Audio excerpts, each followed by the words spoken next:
नमस्कार दोस्तों, स्वागत है आपका हमारे चैनल पर। आज हम आपको सुनाएंगे एक खौफनाक कहानी जो कि है भूतिया होटल की, जहां रहस्य और डर का एक अजीब सा संसार बसता है। ये कहानी न केवल डरावनी है बल्कि यह एक अनकही दास्तान भी है जो आपको अंत तक बांधे रखेगी। तो चलिए शुरू करते हैं। एक समय की बात है, एक पुराना होटल था जो कि आत्मा होटल के नाम से जाना जाता था। ये होटल अपनी भव्यता के लिए प्रसिद्ध था, लेकिन इसके पीछे का अंधेरा अतीत इसे एक भूतिया स्थल बना देता था। कई साल पहले यहाँ एक परिवार की हत्या कर दी गई थी और तब से इस होटल में अजीब घटनाएं होने लगीं। स्थानीय लोग कहते थे कि यहाँ रात के समय चीखें सुनाई देती हैं और धुंधली परछाइयां दिखाई देती हैं। 3 दोस्त होते हैं, अर्जुन, सिया और निखिल, जो कि ऐसी भूतिया जगह जाने का बहुत शौक होता है। वो ऐसी जगह जाकर अपने आप को साहसी साबित करना चाहते हैं। उन्हें इस आत्मा होटल के बारे में पता लगता है तो वो तीनों इस होटल जाने का फैसला करते हैं। अर्जुन, जो इस ग्रुप का नेतृत्व कर रहा था, एक साहसी और जिज्ञासु लड़का था। उसे हमेशा नई जगहों की खोज करने का शौक था। सिया,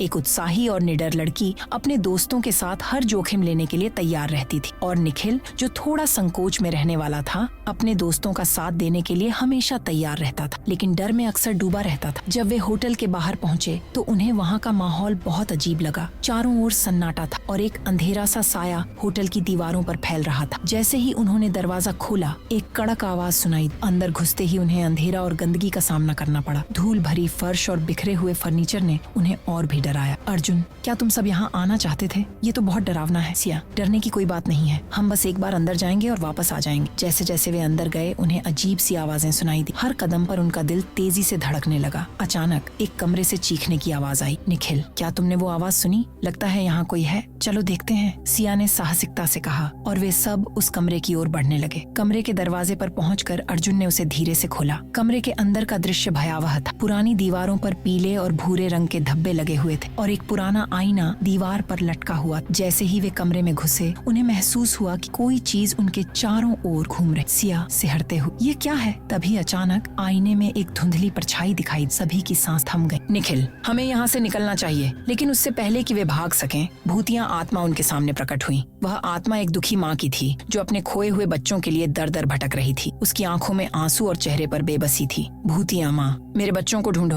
मुझे आजादी दो। उनकी आंखों में डर और दया दोनों का मिश्रण था, लेकिन उनकी समझ में नहीं आ रहा था कि वे क्या करें। अर्जुन, हमें यहाँ से निकलना होगा, ये सब बहुत खौफनाक है। लेकिन जैसे ही वे भागने लगे, दरवाजे अपने आप बंद होने लगे। निखिल, हम नहीं बचेंगे, हमें यहाँ से निकलना होगा। वे दरवाजे को खटखटाने लगे, लेकिन कोई सुनने वाला नहीं था। अचानक वे सब एक कमरे में फंस गए। नीमन, सिया रोते हुए, क्या हम यहाँ से नहीं निकल सकते? इस बीच भूतिया माँ ने उन्हें अपनी कहानी सुनाई। उसने बताया कि उसके बच्चे उस होटल में खो गए थे और वह उन्हें खोजने की कोशिश कर रही थी। भूतिया माँ, मेरे बच्चों को सच्चाई बताओ, तभी मैं शांति पा सकूंगी। कुछ देर सोचने के बाद अर्जुन ने कहा, हमें उसके बच्चों को ढूंढने में मदद करनी चाहिए। उन्होंने होटल के हर कोने में जाकर बच्चों के बारे में सुराग खोजने का फैसला किया। जैसे ही वे खोजने लगे, उन्हें पुराने फोटोज और दस्तावेज मिले जो भूतिया माँ के बच्चों के बारे में थे। एक पुराने कमरे में सिया को एक पुरानी किताब मिली। किताब के पन्नों पर बच्चों के नाम और उनकी तस्वीरें थी। सिया, देखो, यह तो उनके बच्चों के नाम है। यहाँ लिखा है कि वे यहाँ खेलते थे। निखिल, हमें उन जगहों पर जाना चाहिए जहाँ उन्होंने खेला था। जैसे ही वे उन स्थानों की ओर बढ़ने लगे, अंधेरा और गहरा होता गया। वे एक छोटे से आंगन में पहुँचे जहाँ बच्चों के खेल के खिलौने बिखरे हुए थे। अर्जुन, यहाँ कुछ हुआ है, हमें सावधान रहना होगा। आगंतुकों ने महसूस किया कि कोई उन्हें देख रहा है। निखिल, क्या तुमने यह महसूस किया, कोई हमें देख रहा है? सिया, डरो मत, हम यहाँ हैं। जैसे ही वे आगे बढ़े, उन्होंने देखा कि एक छोटे से खेल के खिलौने अपने आप हिलने लगे। निखिल, क्या ये सच है? क्या ये बच्चे यहाँ हैं? होटल के अंधेरे कोनों में आगे बढ़ते हुए अचानक एक और भूतिया आत्मा उनके सामने आई। यह एक छोटी लड़की थी जिसकी आंखों में डर था। भूतिया लड़की, क्या तुम मेरे भाई को ढूंढ सकते हो? सभी ने एक दूसरे को देखा। अर्जुन, हम तुम्हारी मदद करेंगे, तुम हमें बताओ वह कहाँ है? भूतिया लड़की, वह आंगन में खेल रहा था, लेकिन अब वह कहीं खो गया है। उनकी आत्माएं उदास थीं, लेकिन उन्होंने साहसिकता से काम करना शुरू किया। वे आंगन में वापस लौटे और वहाँ उन्होंने छोटे छोटे खिलौनों और खेलों के संकेत देखे। सिया, यहाँ कुछ होना चाहिए, हमें गहराई से देखना होगा। जैसे ही उन्होंने गंदगी को साफ करना शुरू किया, उन्हें एक पुराना खिलौना मिला जिसमें एक तस्वीर थी। तस्वीर में छोटे बच्चों का समूह था। निखिल, ये तो वही बच्चे हैं, हमें ये बताना होगा कि हम उन्हें खोज रहे हैं। जैसे ही उन्होंने अपने प्रयास जारी रखे, भूतिया माँ ने फिर से प्रकट होकर कहा, भूतिया माँ, ध्यान रखना, बच्चे हमेशा प्यार और स्नेह से खेले हैं। जब वे यहाँ आए थे तब उनके मन में खुशी थी। अर्जुन और उसके दोस्तों ने सोचा कि शायद उन्हें बच्चों की खुशी वापस लाने की कोशिश करनी चाहिए। अर्जुन, हमें उन्हें खुश करने के लिए कुछ करना होगा। सिया, हमें उनकी पसंदीदा चीजें लानी होंगी, शायद कुछ खिलौने या मिठाइयाँ। जैसे ही उन्होंने होटल में खोजबीन की, उन्हें एक पुरानी स्टोर रूम में कुछ पुरानी खिलौने और मिठाइयाँ मिली। उन्होंने सब कुछ इकट्ठा किया और आंगन में लौटे। निखिल, यहाँ पर एक दावत होनी चाहिए। बच्चों को खुश करने का यही एक तरीका है। जैसे ही उन्होंने मिठाइयाँ और खिलौने बिखेर दिए, अंधेरे में हल्की रोशनी फैली। भूतिया, माँ धन्यवाद, बच्चों को प्यार देना ही उनके लिए सबसे बड़ी खुशी है। जैसे ही उन्होंने खेलना शुरू किया, होटल में एक अद्भुत बदलाव आया। वहाँ की अंधेरी दीवारें अचानक हल्की होने लगीं